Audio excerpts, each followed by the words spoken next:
Good evening, everybody. This is your host, Huge Pop, from the Huge Pop Wrestling Podcast. Tonight, we have a special guest. He has held the Southland Championship Wrestling Tag Team titles, the Crash Tested Wrestling Tri-States title. He's the longest reigning Adrenaline Ringside Wrestling Heavyweight Champion.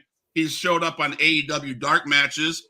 Welcome to the show, the WWN Multimedia Champion. He is Mr. 3%, Doctor of Gains, Swarminator. He is the headliner, Jonathon Hudson. How you doing, man? I'm doing great, man. You really did your homework. I did. I felt like we should have just had a red carpet come down as he was. I will tell you this. I use my time for the wrestling podcast to get away from reality. My wife and I, we do foster care. We run the emergency shelter here in Florida, caring for 8 kids. So when I can get away from the monotony of that and do my homework or whatever, that's what I'm going to do, because that just gets me away from reality. And I appreciate you taking the time to come on here, and Trevin for giving me the opportunity to be part of WWN and FIP. I appreciate you having me on, guys. I really thank you very much. Thank you. So, I start the show out, every show out, as we're growing up as fans, right? That's why we love the business, Still a fan to this day. Can we talk about your fan as a kid and where it's progressed to today? Yeah, for sure. It all started, I'll never forget it. It started, I was 9 years old, and right before bedtime, I was just, scrolling through the channels, like when cable was still a thing. And I was going up, and then I just went down on the changer, and WCW Nitro was on. And I vividly remember this, even at such a young age. Like, I was loving what I was seeing in the ring, but I've been a jock my whole life. I've played sports forever. The pop from the crowd, that roar, it clicked with me, and I'm like, I really like this. Like, this is what I want to do. I knew that right at that moment. This is what I want to do. And I went to my dad and I told him, Daddy, I want to be a professional wrestler. And I'll never forget it. Instead of being like, good job, son, he asked me if I finished my homework, which I did not at the time. But no, I knew at the age of 9 I wanted to be a pro wrestler. And I was a fan of both the top companies, WCW and WWF or E, whichever one you want to call it at the time.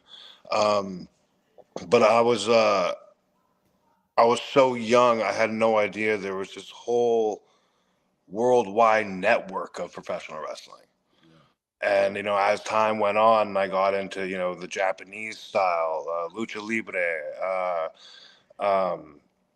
even in the most random places in the world, like Iraq and Iran, they have their own style of wrestling there too. Wow. It all intrigued me, but I've been a fan since I was 9. I've wanted to be one since I was 9, and the dream just kind of never left me. Awesome. What were some of your favorite wrestlers back then? Oh, well, back then, I was your typical mark. When it came to Nitro, like I loved the NWO.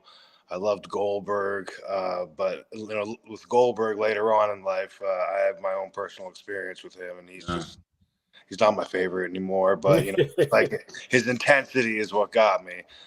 When it came to the WWF or E, whichever you want to call it, that's the show I really gravitated towards too, because with Nitro, I would watch these amazing matches with guys like Chris Jericho and Juventud and Eddie Guerrero, Dean Malenko, Chris Benoit, and I'd watch these amazing matches with them, and they got nothing. And then all they cared about was just that last 5 to 7 minutes of showtime to make sure they get the rating, and that was it. And then when I started really watching WWF, I noticed that from the moment the show, and back then it was Monday nights at 9 o'clock they went to 11, sometimes 11:05. Yeah, 11:05.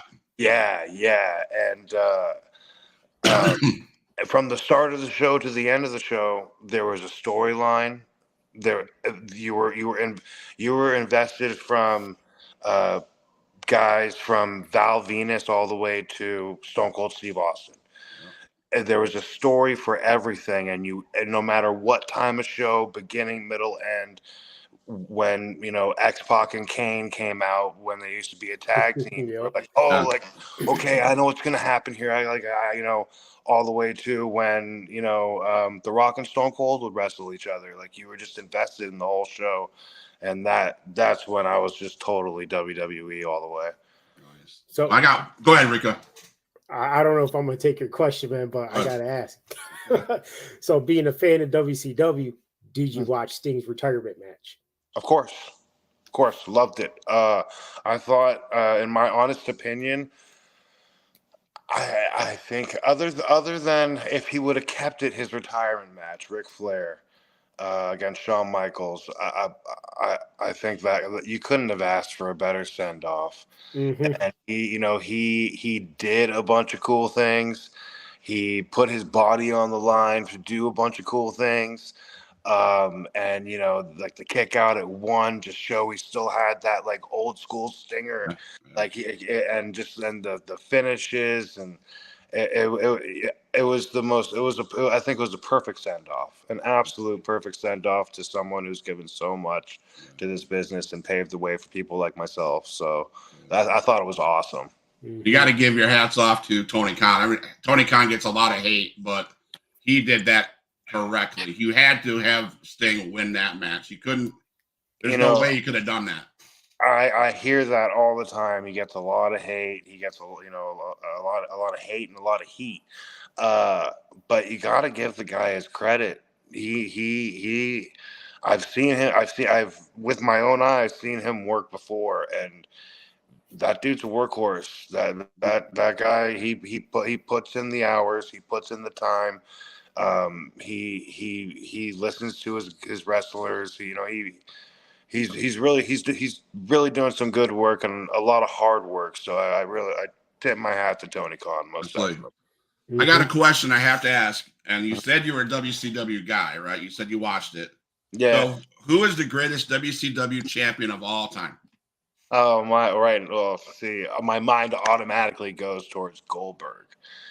But are you talking like NWA, WCW, NWA, or WCW?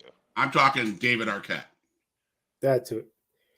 Oh my God! You remember that little? He was yeah. I was a little teenager at the time. He was an amazing champion, and I will say, okay, once again, coming from a worker standpoint, as much as he should never have won that title at all whatsoever, you can never take it away from him. Right. He'll always have that. But no, like the first thing that comes to mind, obviously, is Goldberg for me, just because I gravitated, obviously,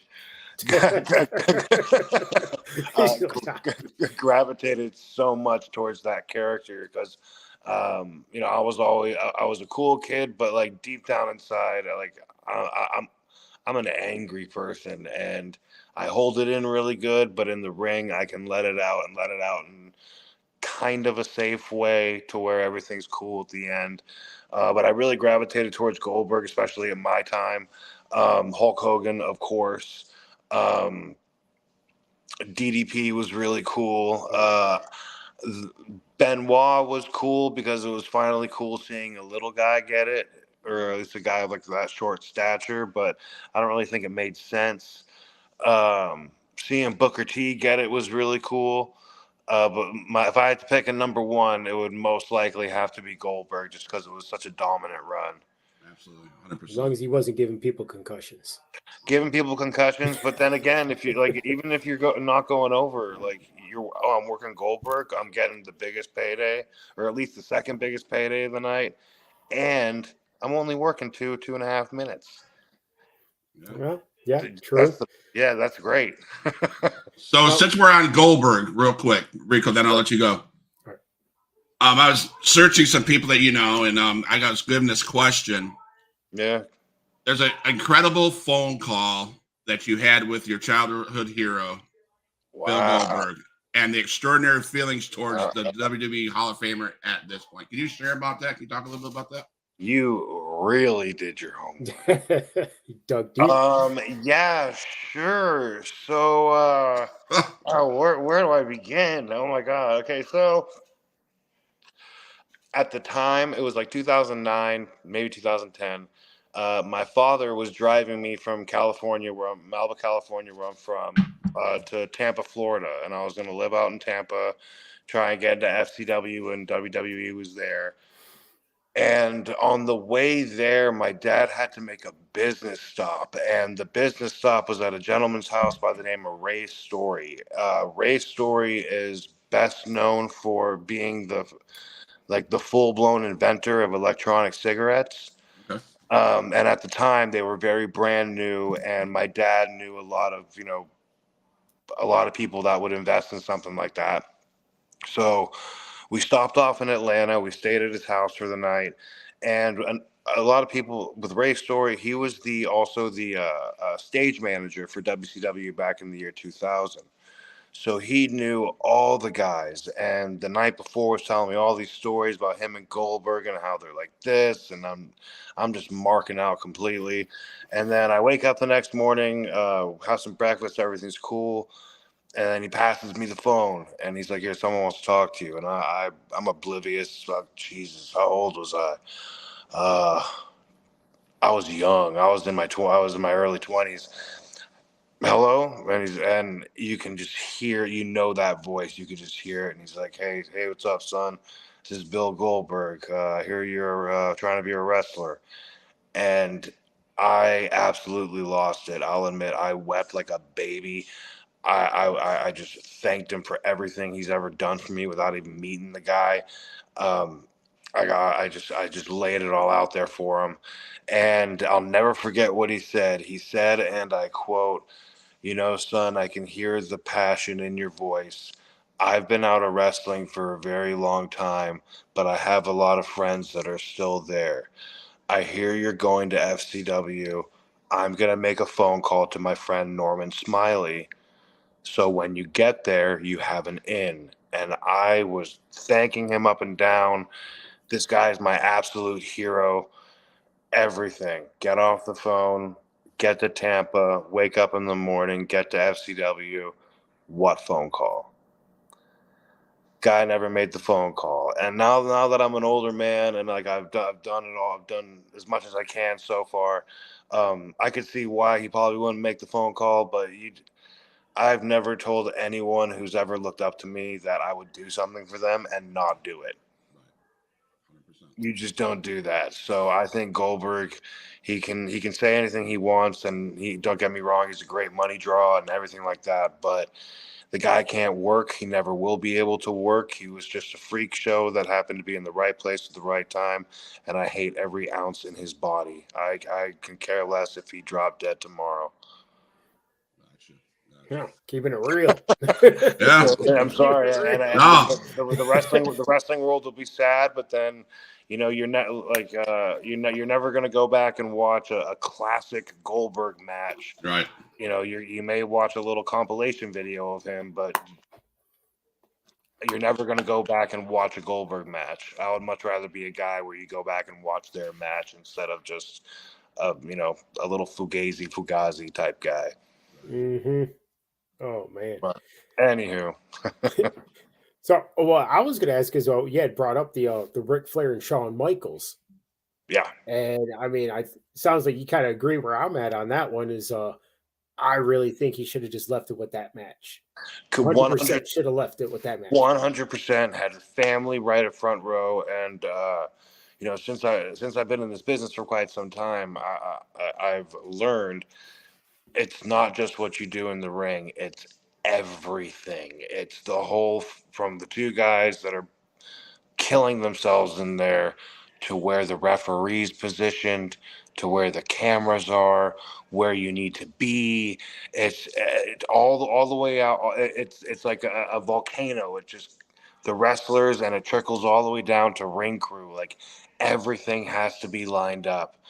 And that night, the camera shot of the close up of Sean saying, "I'm sorry, I love you." Yep. Close up of Rick right before him with tears in his eyes saying, like, "Come on, bring it, bring it." And just every camera angle, every shot, every emotion, everything was right there. It was perfect. Couldn't ask for a better send off. But I didn't see him take his shoes off in the middle of the ring, and I'm just like, this guy's gonna wrestle somewhere. But then again, if he never would have wrestled again, we would have never gotten that great woo off with him and Jay Lethal. Right. Mm-hmm. Yeah. So after you became a fan, you wanted to get into that. So can you talk about your training experiences, the training studio, the camp that you went to, who your trainer was? I heard you had a great trainer, and I'd like to hear some stories about I had a few great trainers, but a couple weird ones in the middle, I'll admit. So, man, 2006, 5, 6. I started. So back then, remember, I'm a total mark, just going anywhere that looks cool. And I found a school out in San Clemente, like around Oceanside, California, called UPW Ultimate Pro Wrestling, and I was drawn to that school because that's like where it's John Cena, Samoa Joe, The Miz, Chris Masters, Mike Knox, like all those guys came out of there at that time. So I went there and I was trained under two Canadian brothers. They go by the Ballard brothers. Unbelievable guys, great trainers, will teach you all the moves, teach you how to protect and give, and they're really good trainers. But I will admit they're not too keen on psychology training, and that's once you learn psychology, that's all wrestling is. Even if you're not an athlete, but you know the psychology of wrestling, you could work around your non-athleticism and still be one of the most over guys ever. But so from UPW, I went to High Spots in Charlotte, North Carolina, and trained with George South, which was an awesome but just random experience. Just learning just strictly old school do-si-do type stuff. And then I ran out of money and then went back home. And then from there went to the Santino Bros Academy with the Ballard brothers were training there, but also was a gentleman by the name of Joey Chaos, who's another great trainer and a great lucha trainer too. So I trained there and then made up enough money to try and get out to Tampa to FCW. Tried getting into FCW. That didn't happen. And I'll even admit I wasn't ready I thought I was, but I was not ready. So then I just kind of bounced around the Tampa area doing as many little rinky-dink shows as I could. Ran out of money, moved back home. But while I was in Tampa, I went to a TNA taping and I met a gentleman by the name of Angel Armani who trains out of Milwaukee, Wisconsin. And right when I met him, before I stuck my hand out to shake it, and he called a spot, and we did a spot real quick, like right there where when Universal or wherever they were filming TNA at the time. Austin Aries was their heavyweight champion, so however long ago that was. And we got a few drinks, started talking. He's like, "Look, if you want to learn how to work, you get your butt out to Milwaukee, Wisconsin." We kept in touch, and then at the time I was living in my car in Southern California, just trying to make ends meet, just trying to survive. And he kept Armani kept hitting me up. So I told him I was in a little situation, as in like I'm homeless and I can't find work out here in California, whatever. He offered his house to me. I lived with him for a little over a year. He trained me for free. I owe a lot to that man. That man taught me psychology of professional wrestling. He taught me how to truly work a match, how to feel the crowd, how you don't need to do, the goal isn't to fit 10 pounds of, part of my language, the goal isn't to fit 10 pounds of shit in a 2-pound bag. The goal is to fit 2 pounds of shit in a 10-pound bag and make it fit. Like, he taught me so much. And then literally he was pretty much my last trainer. When I got here to I was in the Midwest for about 8 years, and then when I got here to Florida, I started off at one school, but didn't really know the history of the school. And once I found out the history of the school, I got out of there real quick. And ever since, just been working and working. So my actual last true trainer was Angel Armani, and I owe a lot to that man, most definitely. Is that what they were referencing to your famous Hollywood story? My famous Hollywood family. Yeah, famous Hollywood showbiz family. Man, where do I begin? Do you want me to go down the list of what? It was just brought to my attention that you have an amazing story of a man from a famous Hollywood showbiz family, though you were sleeping in his car to chase a pro wrestling dream. So I don't know, is that rings a bell at all, or? Wow. Where did you find this stuff out? Well, I will tell you. I mean, I do a lot of research. Like, are you CIA ops or something like that? No, I have friends. Okay, I want to be honest. I hit up guys like Hunter Payne. I hit up guys like James Creed, Mike Creed Classic, your boy Trevin. I put in the work, my guy. I put in the work. Inspector Gadget over here, man. Wow. Okay. Wow. Okay. I never had a guy speechless. I've never had a guy speechless. No. I mean, don't get me wrong. Like, my story is an intense story. It really is. It would actually be a great story. It's just some of the stuff I keep, hidden a little bit because, how do I explain this? Oh, man, you're good. You're really good. I respect that. I mean, yeah. No, seriously, hats off, man. Like, you're really good. I'm shocked. Shocked the FBI hasn't picked you up yet or something. No, every single hurdle and hump, every single trial and tribulation in this business, I have been through, from homelessness to my father dying of cancer, and because of that, our whole family becoming homeless.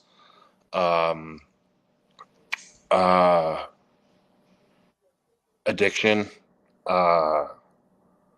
you name it. I've been through it. I've done it. And luckily, I've come out on the other side. I have a beautiful wife. I got 2 beautiful little girls. I'm in a beautiful home out here in Florida. I've really turned my life around. But back to your question. So what was it? Homeless with a famous person? Yeah, it was amazing story of a man from a famous Hollywood showbiz family sleeping in his car to chase a pro wrestling dream.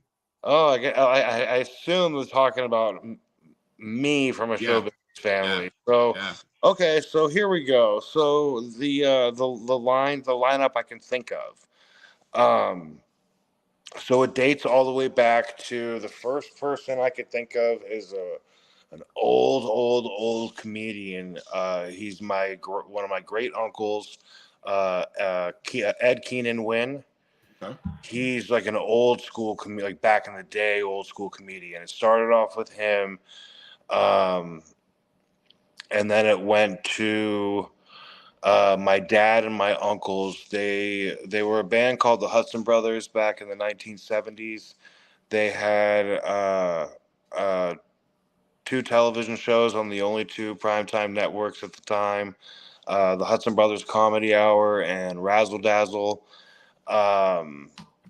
They got their big start because Sonny and Cher wanted to take a summer off for their show. and they liked the chemistry my dad and uncles gave off, so they gave them those 5 weeks, and that 5 weeks turned into their own television shows. And then from there, my Uncle Bill met Goldie Hawn on an airplane. They got married, had my cousin Oliver Hudson, and then my cousin Katie Hudson. My Uncle Mark, who to this day is still a music producer. He produces Aerosmith, Steven Tyler, Ozzy Osbourne, even some random ones. Like, remember that band Hanson? Yes, can't stand Yeah, them. yeah. Thank you. He produces them. I'm sorry. He even produced like I don't know if you know Robert Downey Jr. put out an Yeah. album. I didn't know that. He produced that album. He's written a ton of songs. I think, in my opinion, his most famous song. Do you remember that movie Armageddon? Yes. Mm-hmm. Do you remember the Aerosmith song in that movie? Yes. Yes. Yeah, my uncle wrote that. Are you Really? serious? Because that was mine and my wife's wedding song. Bro, When she walked down the aisle. my Uncle Mark wrote that song. No That way. is crazy. Yeah, That is crazy. yeah. Dang. And then his daughter, my cousin Sarah, she's just killing it right now. She's a award-winning songwriter. She co-wrote Dark Horse with Katy Perry, Really? which is like the #1 song like ever to be like 19 times diamond, platinum, whatever. Yeah. She's written with Justin Bieber, Rita Ora, Iggy Azalea, like you name it, she's written with them. Her husband Sammy is I don't know if anyone watching this or you guys are into like like DJing, but her husband Sammy, who I consider my cousin as well, is his name is LS Dream. He's a pretty big time DJ right now. And then who else do we got? And then when my uncle divorced Goldie, he married my aunt Cindy. God rest her soul. She recently just passed this uh, late last year due to cancer. She was the Nick at Night show, Laverne and Shirley. Mm-hmm. She's Shirley.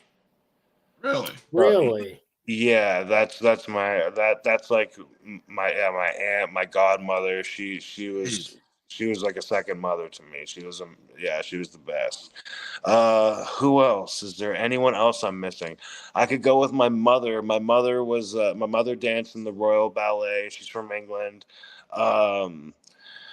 She was this is totally in America, no one will know what this is, but if you're from England, you will know what this is. It's called Hot Gossip. It's like a dance group. My mother was the leader of that dance group, and it's like, remember back in the day they would do like those like party channels where it was like you put on a channel and there's like people dancing to music. Yeah. Soul Train like? Yeah, very similar, but British. Okay. So my mother was the leader of that group. My cousin Jessica. She's a Broadway actress, and she just made her motion picture career with that movie Mamma Mia. Yeah. Mm-hmm. The second one. Yes. I haven't seen. Okay. Well, okay. Do you know the lady that like has the hair that goes like this, and she's kind of like the hussy of the group? Yes. Yes. My cousin Jessica plays her younger self in the second one. Nice. Yeah. Is there anything else I'm missing? I could be missing a couple more people, but everyone in my family is still in show business. My dad is a writer, director, producer. He's behind the camera now. My Uncle Mark is still producing music. They're actually going to go back on the road pretty soon, which is really weird. My cousin Sarah's writing music. Katie is, she's still doing some film here and there, but I guess she just put out like a new single or a song or something like that. I don't know why. I don't know why she's singing right now, but that's what she's doing. And I know Oliver has a couple television shows coming up, so Wow. they're all doing really good. They're all doing really good, and we try and keep in touch as much as we can. That's a big time history. Oh man. Wow. But that's just like the Hollywood side. I can get into like I don't want to talk too much about it, but like I'm a Sicilian, so I have a whole other like Big bridge. semi famous family, but not for the best of reasons. Gotcha. We'll keep her there. Rico. So, man, yeah. Who? I guess the next question I was going to ask was, who had the biggest impact in your life that just kept you going in this industry? Obviously, you've dealt with a lot of people. Does it have to be someone in this industry? Nope. My father. My dad. My dad had a tough life. He grew up on welfare.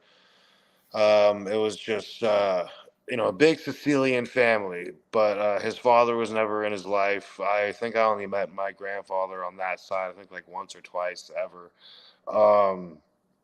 So it was my grandmother with 3 boys, and like her brothers and sisters and stuff like that. But my dad they wanted to be musicians, and my dad was the youngest, and at age 11 he was actually he was opening for the Who, so they were doing really good. And then one day they were on the beach in Miami, Florida, and their manager came to them and said, "Pack your bags, it's time to go home." And they found out their manager took all their money, and they went home completely broke.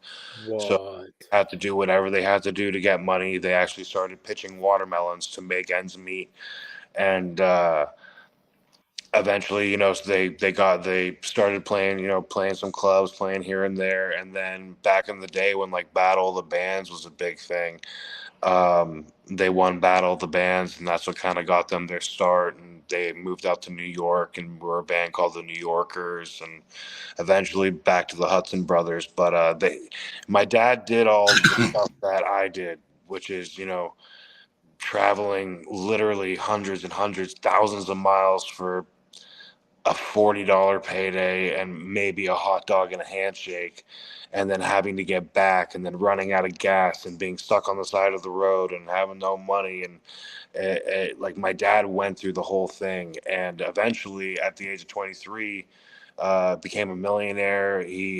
Everything worked out for him, and so he knows how is it professional wrestling, music, it's all show business. It's all show business, and he knows the struggles. And every time I'm having an issue every time I call him, and he knows exactly what to say because he's been there before. And watching him, especially he had stage 4 throat cancer. He should be dead, but long story short, one of my dad's a very dear family friend, Cher, the singer Cher. Her and my dad are like this, and she found out my dad was sick, invited us over to her house, and we met one of her doctors, Dr. Yakov, out of Germany, and she cured my father in 3 months. So Dr. Yakov, Really? thank you for giving my dad back.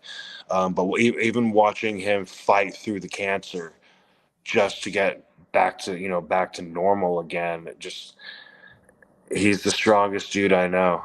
And every time there's anything going on in my life, I call him, and it's all good. He's my biggest supporter. He's my best friend. He's my biggest everything. My dad. I'd have to say my dad. I can relate to that because my mom passed away in October, and my dad's currently in the hospital right now with breathing issues, and they're the biggest supporters of this podcast. When my mom was in hospice, she said, don't you dare give up that podcast." Yeah, I mean, they'd watch it every night, man. They'd be the first ones on, and I'm like, yeah, I see what you're saying, man. Yeah, that's awesome. Right. touch a little bit on your career. Sure. Can you talk a little bit about the AEW dark match that you had? Oh, yeah. Oh, there's more than one?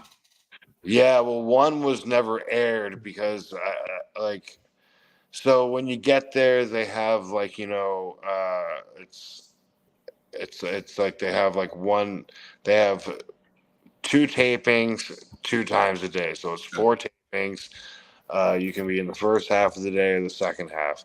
If you're in the second half and you're not like an AEW signed talent, good luck. Just good luck. Good luck getting anything in, because that guy you've been wrestling has wrestled already 4 times that day. He doesn't want to be there. The agent doesn't want to be there.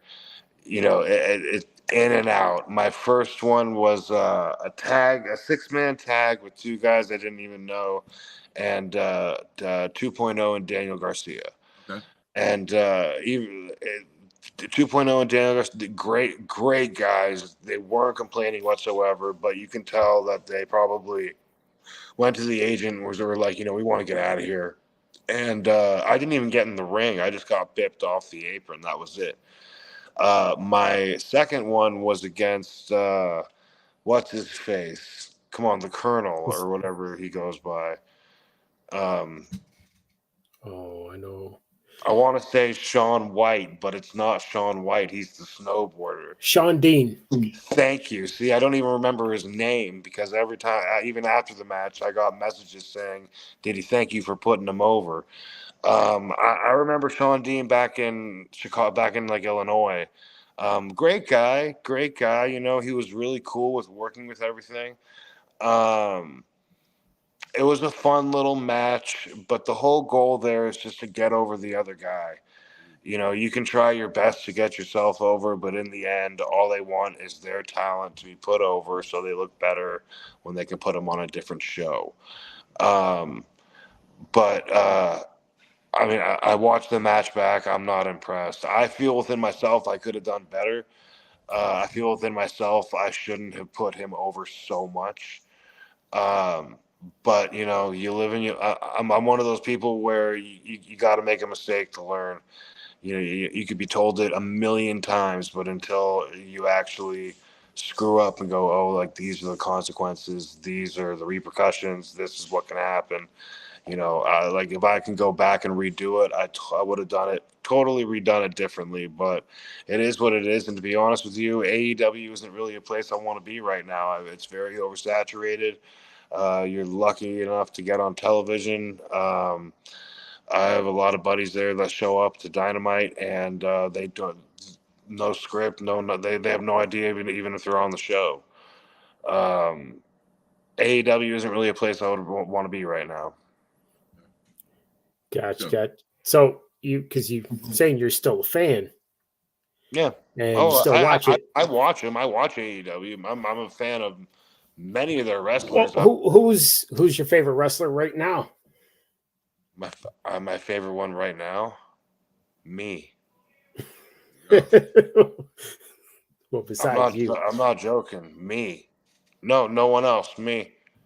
Because I am disgusted and tired of watching these people. Don't get me wrong. There's a handful of people that deserve it. 100%. 100% deserve it. There are so many guys that just sit backstage in catering that have busted their ass on the independents and are such good workers, not just wrestlers, workers. And that they just get a good meal when they should be out there in front of the crowd. It sickens me when I see certain people get opportunities that don't deserve it.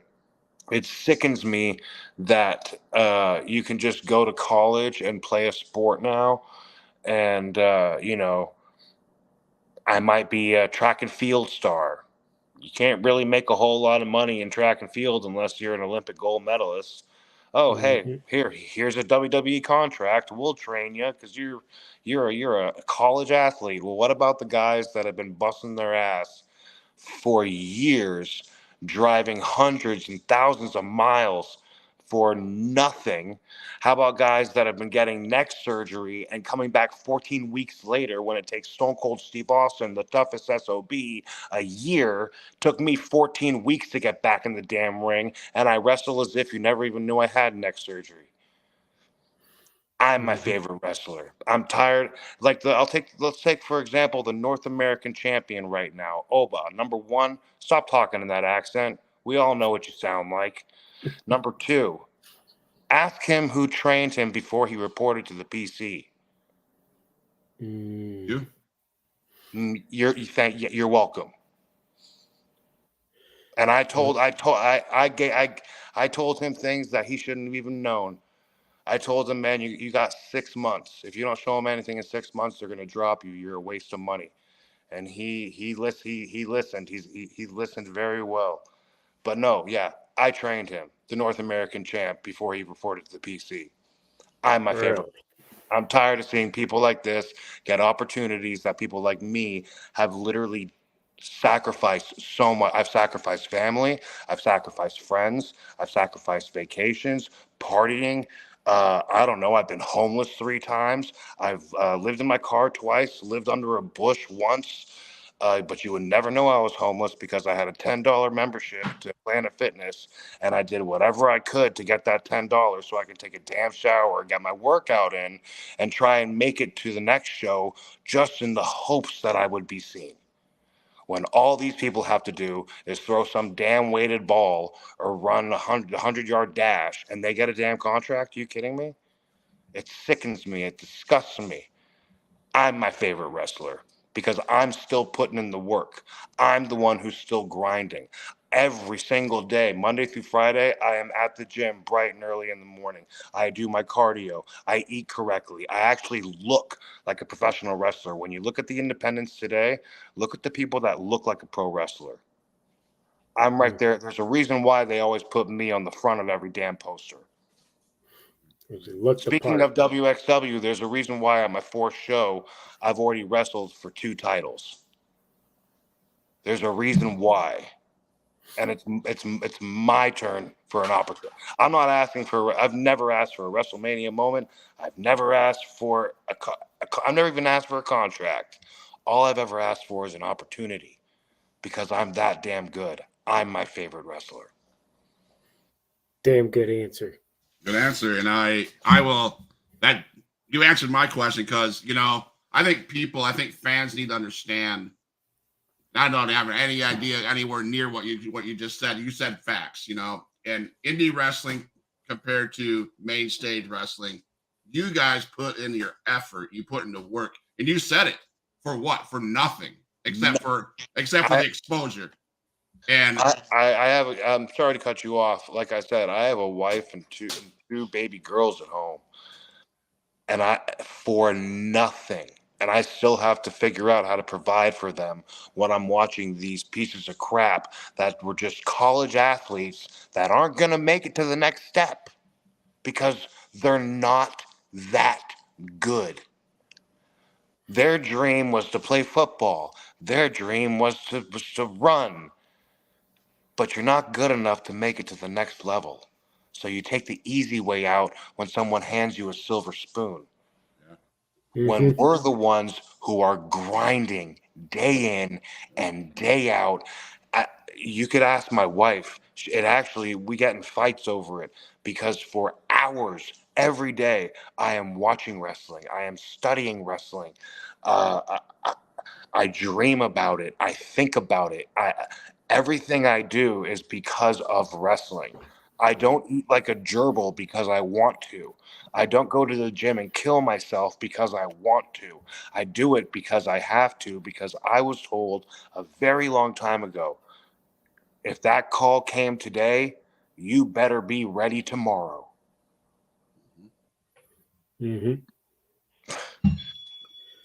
So fans, tell me when he's telling lies, because he's not. He's shooting straight facts. And I mean, I don't know.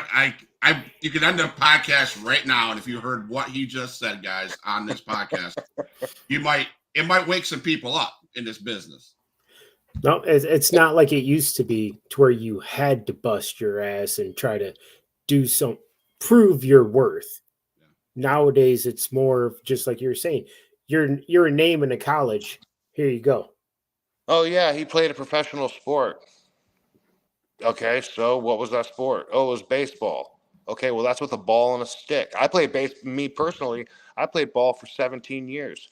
I had 6 Division I scholarships leading out of high school. I could have gone to Florida State, University of Florida, University of Michigan, it was Texas University. Um, a small school out in Iowa, and I want to say at UCLA. But on the other side of the table, I had a little thing that said UPW, and that's what I wanted to do.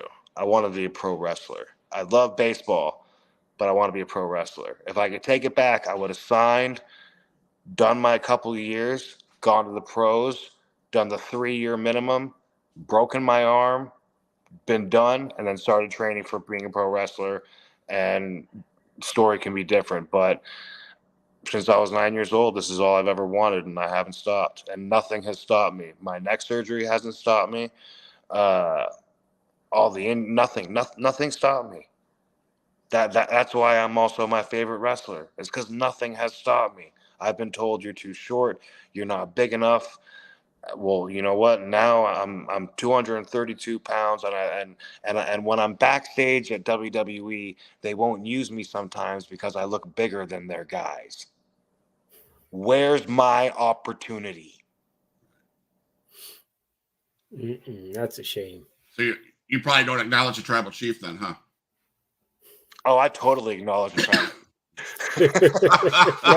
No, I totally like. I fell in. I'll admit, I hated Roman. Or I'm not gonna call him a shoot name. I hated him, and I hated him because they were just shoving him down our throats. Yep. And I hated him because I did not like the Undertaker match at Mania. Like you could see even at the end, Undertaker was like, "What are you doing, man? Just spear me." But the very next night, it was 8 minutes and 4 seconds. He said 5 words. He had an 8-minute and 4-second promo to start the show. And the Raw after Mania, the crowd is just nuts. They wouldn't let him get a word out. It's one of the best promos in the world, and all he got out right at the end was, "This is my yard now." Yep. And like that right there, I was like, okay, he's on to something. And if you look at that promo to what he is today, he plays that mob boss character really well. Yep. He's really, in my opinion, I don't know him personally, but he's really fat. He's really honed in on who he is and how he presents himself, and he's just killing it. I love that. Even my wife will put up the one when we're watching wrestling. Like, he's everything he does is just gold right now, and you got to give the guy his credit. And that's why Cody Rhodes will not finish his story. Ooh, see, it's 50-50 for me, man. If he finishes the story, I hope he brings back the old winged belt. Yeah, the winged belt. Yeah, yep, exactly. I hope he brings that back. But on the other hand, if he doesn't finish the story, it just makes it more of a drama for us fans. It can go either way. But I don't know. This is where me and Huge Pop differ. Is we disagree. I think Cody's gonna finish the story. I think he is too. I don't think he should have done it last year because it made sense. Yeah, make him work a little bit, Mm-hmm. But he is so over. He is their number one baby. He is so over right now. You kind of almost have to. Yeah. Because if you don't, then what? Start over. Sadly. You kind of have to. They've been building this for 2 years now. You kind of have to. So, quick question. Yeah. Oh, sorry, go ahead. I didn't mean to interrupt you. I was just going to say the best way to do it is start, if you can get a little friction between Rock and Roman, and have the Bloodline do their whole thing. Mm-hmm. This is just me if I got a writing position, um, and have the Rock screw Roman, and that sets up your Rock versus Roman for next year's WrestleMania. Well, man, you said it, because I think that's exactly what's going to happen. Yeah, Rock's too over to be a heel. But what I was going to ask you guys is, because Paul Heyman, Hall of Fame, who do you think should induct him? Because that's a list right there. Tommy Dreamer. See, my first thought went to Tommy Dreamer. Because the way he has passion for Paul, man. When he talks about him, he chokes up. He loves him. And you can tell they definitely worked side by side a lot in ECW. Like you can even when you watch, you remember that the old documentary Beyond the Mat. Mm-hmm. You even when they showed Paulie doing his thing in his mom's basement, like you can see Tommy's right there next to him everywhere he is. You can kind of tell that they work side by side really closely together. If it had to be a worker, I would say Tommy Dreamer. But I know a few guys behind the scenes that Paul Heyman has had such an impact on that I can see. He calls him. I won't say his name, but he does work over there. He calls him his protege, and this man calls him his mentor. When they working over, he was one of the founders of Ring of Honor, and he had a lot to do with Evolve and that whole ordeal over there. I don't know. They're wrestlers. It would have to be Tommy Dreamer. It would have to be. If it's a wrestler, it has to be Tommy Dreamer. I have so much I could ask you. Go Matt ahead. Classic Creed. He said something about, can you explain the Swolminator? Where'd that arrive from? How'd that become part of your... Matt Creed or James Creed? Well, both of them mentioned that. So wow, I'm shocked. Okay, so there was a point in time where so I had the Mr. 3% gimmick, and I did that for quite some time. It actually got really over in the Midwest, and I was Mr. 3% because at the time I actually had 3% body fat, which is just, if you're low body fat in this business, eat a cheeseburger. You're always in pain. Everything hurts. It's horrible. So once I started to put on a little extra size, I was like, all right, I got to come up with a different character. And I came up with a character called the Doctor of Gains-onomics. So everything was just about chicks and gains. It was just total bro lifting type stuff, which also really got over. And I would call myself the Swolminator. And I eventually found out that I think Brian Cage calls himself the same thing. So I kind of stopped calling myself that because he is a little higher up on the totem pole than I am. But then I started doing the Swolminator. Oh man, how many the gimmicks I've had. The grandson of Zeus, the nephew to Hercules, the mother of Gaines babies, the creator of Gaines babies. I mean, hell, just here in Florida, I've had, what did I have? The Alpha Daddy, the Greedy Bastard, which I kind of liked, but now now I'm the headliner. Headliner, yeah. The headliner. Do you get that long ring announcer like in Rocky IV when they're announcing? I used to. I used to get that I used to. So what I would do, so I was a heel. So what I would do is I would write on a note what I want them to say. So when they would announce me, I would tell them to read the note, and it literally was just like a scroll of just. It was my Doctor of Gains-onomics gimmick when they would announce he is the grandson of Zeus, the nephew to Hercules, the cousin of Thor. I just kept naming all these Greek mythology, like just badasses, all the way down for about like 2.5 minutes. And then they finally said my name. And yeah, no, but that was 86 real quick. They were like, man, you're not the Undertaker. You can't go that long. All right. WXW Alpha, Samoa just closed the doors. You worked with that in that promotion. Can you share your feelings about what that was like to hear the news and all that good stuff? Broke my heart.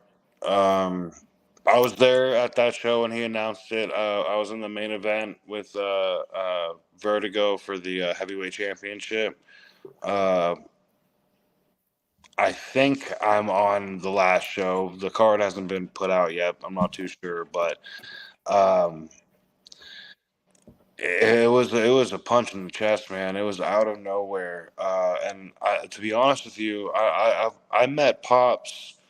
I think it was September of 2023. So like I haven't known him personally for an extremely long time, but that man's had an impact on my life since I was 9 years old.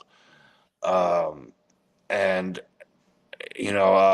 one of the greatest things that's ever happened to me ever was after the very first show I did for him, and my buddy Sean Scott, I love you, thank you for helping me out with the plug. My buddy Sean got me into WXW, and I guess Alpha also did his homework and liked what he saw. And after the show, he somehow got my phone number and texted me. I love your stuff. Like, how would you like to be part of the family, son? And I was ecstatic, and I was like, I would absolutely love to, sir. And he's like, well, don't call me sir, call me Pops. I love you, son. And when he said that, like that was like a monumental moment in my career, just for who that man is and what he's done for this business. And we had really big plans in 2024, and with his health and everything, that it came out of left field. It totally just the whole demeanor backstage just went from here all the way down. I text him at least every other day just to tell him I love him and I hope he's doing good and everything. All I can do is pray and hope that he gets through this, and one day the doors of WXW get reopened, because that's also that's a place for a lot of people where that's all they work. That they only work at WXW. So once that closes, they don't have a place to work, and it breaks my heart. But in all honesty, when it comes, wrestling's always going to be there, no matter what. There's always promotions everywhere. Wrestling's always going to be there. But family come and go, and health also comes and goes. And what's more important right now is Pops' health, and just this saddens me to say, but just keeping him on this earth as long as we can, because that man's the last of a dying breed, and I love him so much. It broke my heart. Man, I can say that Huge Pop Wrestling podcast. I've been talking to Julio Vertigo Rivera. Yeah. And he has given me permission, and we're talking, and we are going to be showcasing WXW throughout the month going forward, with playing some reaction videos, etc. Awesome. So we're going to continue the dream of the WXW talent and get them on the show, and so they can share their stories. So I'm super stoked about that.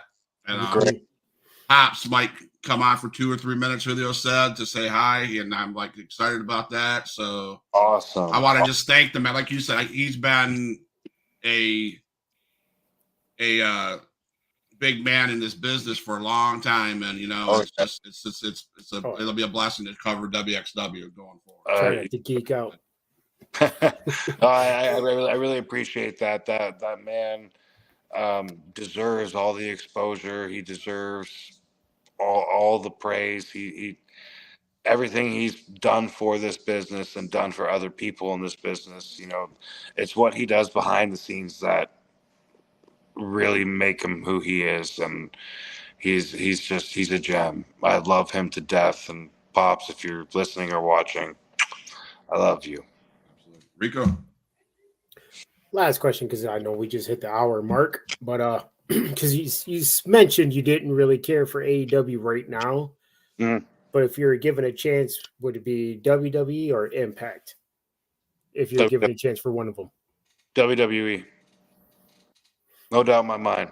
Impact is TNA actually. TNA. Sorry, say that correctly, people. TNA is great, and they got great talent over there.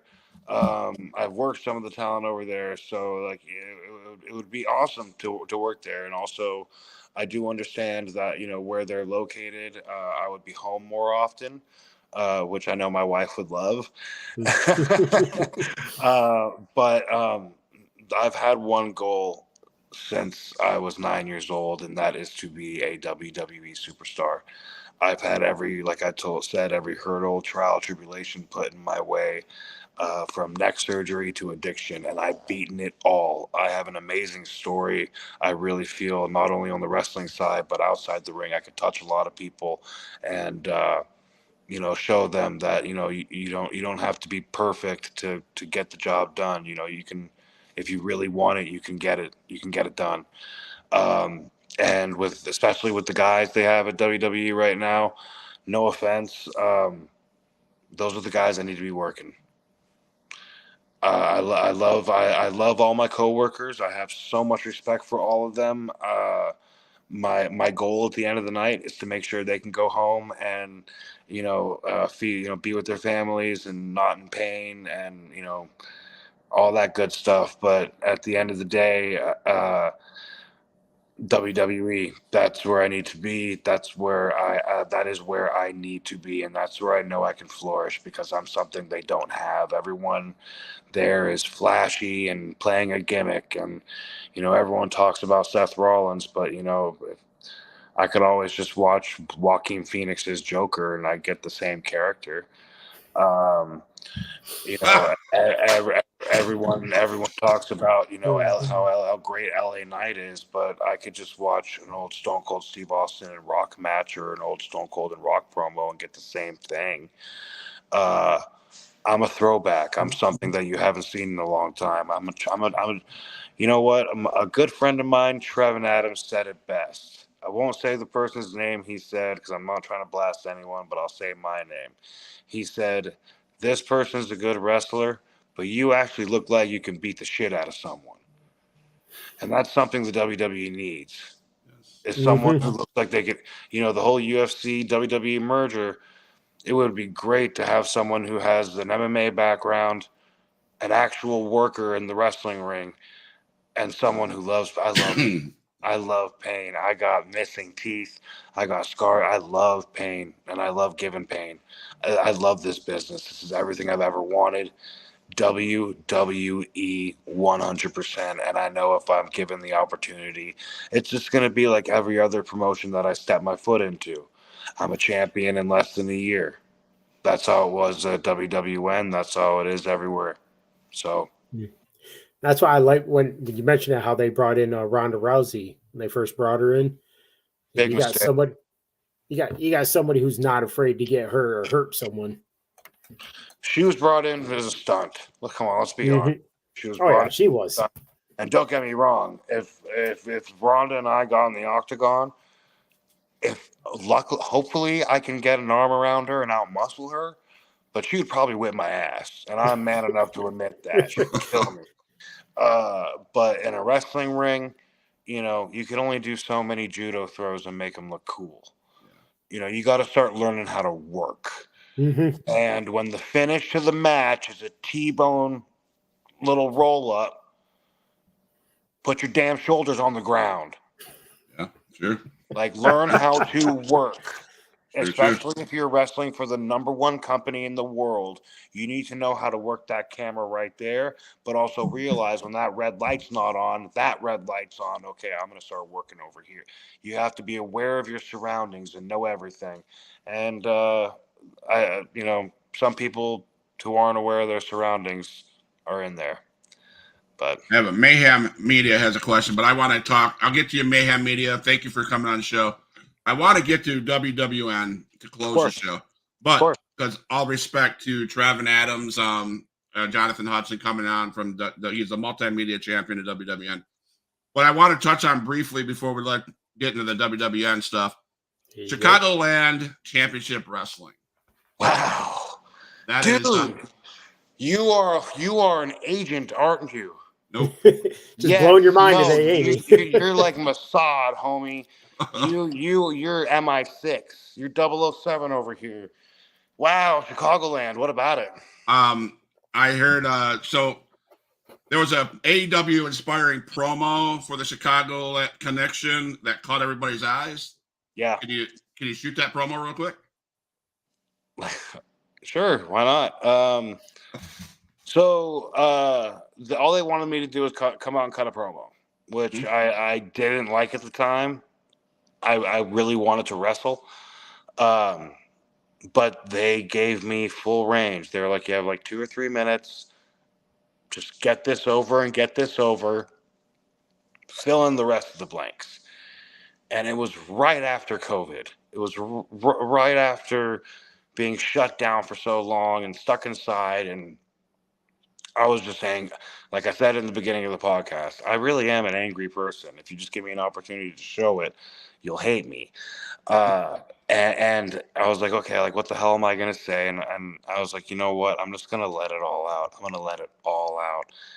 And when they announced my name, there was like a half reaction. There was, people who knew me were cheering. And then there was another half that didn't really know who I was because I've never worked in this area of the Midwest before. And I had to get them. I had to get them going. And I just straight up laid out, this is who I am. This is what I'm here to do. And what pisses me off about you people. And I mentioned, let me ask you people a question. What did you do when quarantine hit?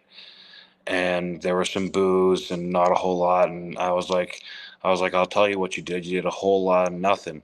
You took it as an opportunity to sit on your fat asses and do absolutely nothing. When I took it as an opportunity, and man, I was shredded. I was big. I was ready to, like I said, if they get the call today, you better be ready tomorrow. And I was like that even during COVID. And I just laid it all out there, pretty much just bashing the people for using COVID as an excuse for everything. And that promo got me a shot with Pure Pro Wrestling Michigan, or Pure Pro Wrestling out in Michigan, which was really cool. But yeah, man, I haven't thought about that promo in I don't know, how long's it been? I don't have that. 3 years, 4 years, something like that. Yeah. No, they just said go out there and air your grievances. Pull a CM Punk real quick, and I let everyone have it. And I called the wrestlers and I said, I'm not like everyone in the back who plays Halloween on Saturdays. I got a lot of heat for that promo actually because no one knew what I was gonna say, but I really didn't give a shit at the time. Right. And I still don't give a shit because all those guys I was talking about are still there. There you go. And don't get me wrong, the Midwest pays great money. I was making a great living out there. But WWE is where I wanted to be and where I need to be. And I told the wife, if I'm going to make it, we got to go to where the companies are. And I dropped everything out there to move out here and start my name up out here, which I did in less than a year. I've been here for 3 years. I've held 3 championships so far. I've had work with WWE. Where is my opportunity? True. What do I literally grew up on the other side of the country, and now I'm living here, still trying to make my dream come true 17 years later. Where's my opportunity? Do I need to go back to college and go, start playing a sport that I get really good at that has no back end, and maybe I'll get a little NIL contract. So it's ridiculous. It's pissing me off, but yeah. WWN Multimedia Champion. WWN has a channel. You can be $9.99 a month, 1,000 hours of wrestling. It's a subscription channel, WWNlive.com. I personally have that now because I want to be in tune with what's going on there. WWN, that would be Francisco Chiazzo. That would be Rich Portariella. My dog. Richie Rich. Those guys, you got. Let's talk about WWN as a promotion real quick, and then per your promo you cut for the put out there that you're going to be on this podcast. You mentioned several things that you wanted to get some things off your chest. You're going to be facing. You don't know who you're facing on the 31st. No. So let's talk about the WWN as a whole, and then let's talk about March 31st and moving forward. No problem. WWN as a whole is amazing. They have given me all I've ever wanted was an opportunity. So all I ever want is just an opportunity, because I know I'll hit it out of the park every time, and I did that over at WWN, and my titles have proven that fact. There's a reason why I will go down in history as being the first ever WWN Proving Ground Heavyweight Champion. You can't take that away from me. And there's a reason why I'm the first. There's a reason why I'm the WWN Multimedia Champion. It's not just because of my family. It's because of my body of work in and out of the ring. Have I said a couple swear words on this little podcast here? Of course I have. But I can cut a promo and get over without saying a swear word.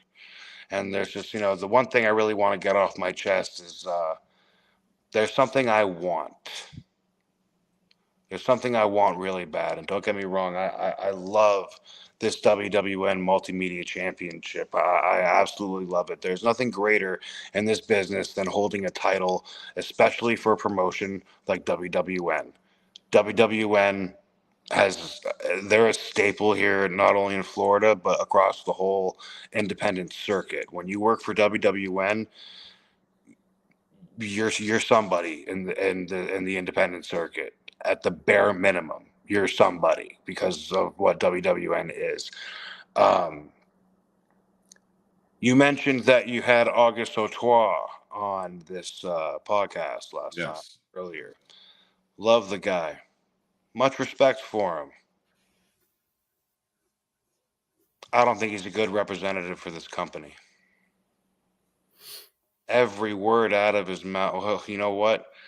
I have two little girls that they're actually in bed right now because one of them has school tomorrow and the other one's going to be coming to the gym with me tomorrow.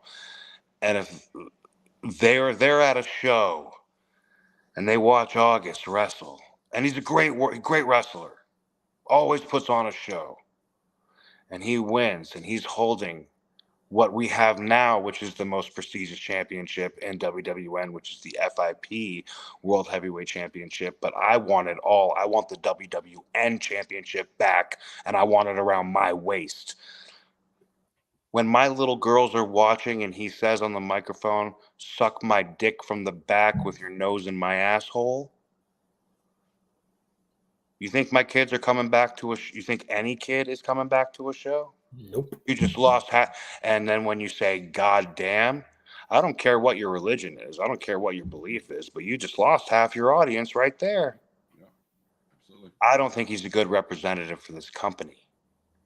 He needs to be taken out. He needs to actually wrestle someone that looks like, not someone who just hits hard and can do cool things, but someone who actually looks and is a professional wrestler. And that's me. Because I think him and I can have a banger. I think him and I can have a 5-star match. But I know at the end of the match, he's going to be in pain. Because he's never wrestled anyone like me. I want it all. I want the #1 title in WWN, which is the FIP World Heavyweight Championship. That's what I want. Because I am a good representative for the company.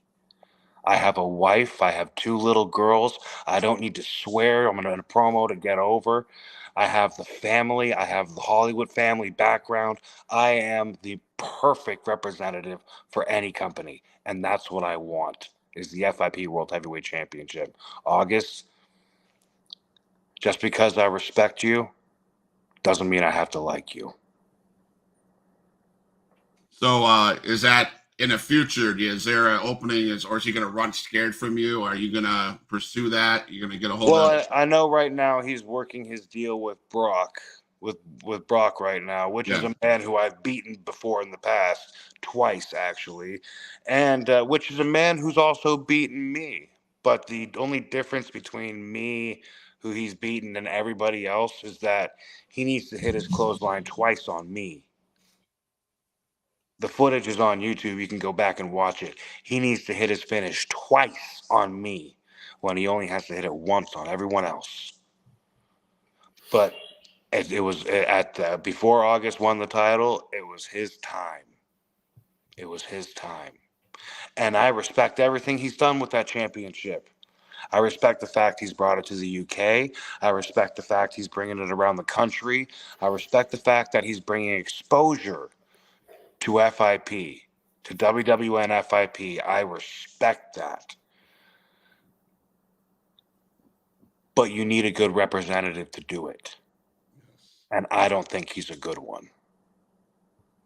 So Huge Pop is a pot stir. Huge Pop, Trevin Adams, if you're watching this, I know you're overseas right now. If you're watching this, you heard what the multimedia champion said, the WWN multimedia champion said, Jonathon Hudson. He wants that shot at Artois. Auguste Artois, are you man enough? You talk like you're man enough, but are you man enough to step in the ring, give Jonathon Hudson a shot at your WWN FIP championship? Oh, he's man enough. I hope he answers that call, man. I hope he's definitely man enough, and he'll cut a promo where every 2 words is a swear word, and how he's so cool and so this and so that with his jailhouse tattoos and his little Mickey Mouse tattoos. But then when he actually gets in the ring with me, then he's going to realize he made a big mistake. Yeah. Because as you can tell, I can take a punishment. Yep. So March 31st, man. Yeah. What's up? You have a match. You don't know who against. Everything Burns 2024, March 31st at the OCC Roadhouse, 4 p.m. Eastern. I have no idea who it's against. I really don't care. I really don't care. Because everyone today, like like how I mentioned earlier, I'm a throwback. Black boots, black trunks. That's all I got.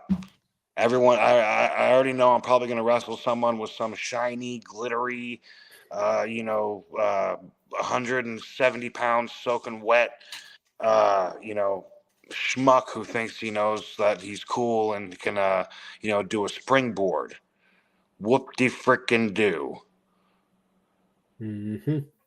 Do all your fun stuff. I really don't care. When you get in the ring with me, there's a reason why when people see their name next to mine when we're on a little promo card, they're happy because they know they're getting a good damn match because of me. There's a reason why WWN, when I lost the heavyweight championship over at Proving Ground, there's a reason why WWN put me with all the rookies. Because I'm the only one that can get myself over and put them over at the same time. Not a lot of people can do that. Huge Pop Wrestling Podcast fans, you've heard it from the voice of the WWN. Yes. I'm going to get it wrong. Multimedia. See, I've got great all podcasts. You intimidated me, man. The WWN Multimedia Champion. You heard it from the voice of him. He called out Auguste Artois. He wants that title. He doesn't care who he faces on March 31st. He's going to do his best. He's going to kick their butts. And we've heard it from his stories all the way from his Southland Championship Wrestling all the way to Chicagoland, to his Hollywood story, his family story. It's been a blessing, sir, to have you on the podcast. Thank you very much. I want you to, if you could close it and tell people where they can find you in your way, and then I'll play some music. And don't go anywhere. I'd like to talk to you after this is over. No problem, sir. No problem. Well, let me start off by saying I'm a grown man with a life, so I'm not glued to social media. So you can check me out on Facebook, Jonathon Hudson. You'll find me with the WWN Multimedia Championship on there. You can check me out on Facebook, Instagram, if I remember it correctly, Jonathan.Hudson87. And that's it. I don't have a Snapchat. I have a Twitter, but I only follow my cousin Oliver. I don't follow anyone else. I think social media is stupid. I hate it. I know it's a good way to promote yourself, but in my opinion, if you can get over without social media, then you can get over anywhere. And I get over without social media. So yeah. So do you got that title next to you? Yes, I do. Right here. We show it off. There you go, guys. Multimedia champ right there. It could be a little prettier, but you know what? I like it. It has that little right at the top here, which I love. It has this little lip, and it reminds me of the old school, Dusty Rhodes WCW title. I love. Well, if you're man enough to come up to Fort Walton Beach, Florida, to the children's home, their belt back there is the Huge Pop Wrestling Podcast belt. If you come up and take it from me, maybe I'll shake your hand. No, Huge Pop Wrestling Podcast, man. It was fun. I loved having Jonathon Hudson on the show. Thank you, Trevin Adams of WWN. Can't wait to hear about Friday or March 31st. I'm going to have you back on the podcast for round 2 because there's so much more to talk about. Oh, dude, if you let me tell my whole story, it is the most, I don't know how far I can push the swear words on this, but it is the most fucked up, beautiful story you'll ever hear. Absolutely. I'm game for that. So maybe like April, we'll get you back on the show. I would absolutely love that, man. You guys just let me know and I'll be awesome, man. And Huge Pop Wrestling Podcast, Rico, Jonathon Hudson. Thank you guys for coming aboard. Don't go nowhere, guys. All my dogs, make some noise up in this house.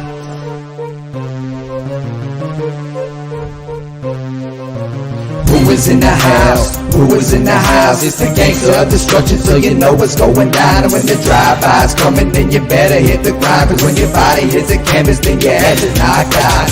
Who is in the house? Who is in the house? It's the gangster of destruction, so you know what's going down. And when the drive-by's coming, then you better hit the grind. Cause when your body hits the canvas, then your head is knocked out. Fight with Adrian Whisper is like a fight with the devil, because when he's dealing with you, you cannot get on this level. Fight with Adrian Whisper is like a fight with a king. It's like a fight with an army, they got the tanks and everything. He's leaving bruises and stitches, possibly leaving you crippled, cause when he sets up the table and sends you straight through the middle. 6 sadistic free, beat that ass with a light bulb. Leave a piece of glass embedded in the back of your skull.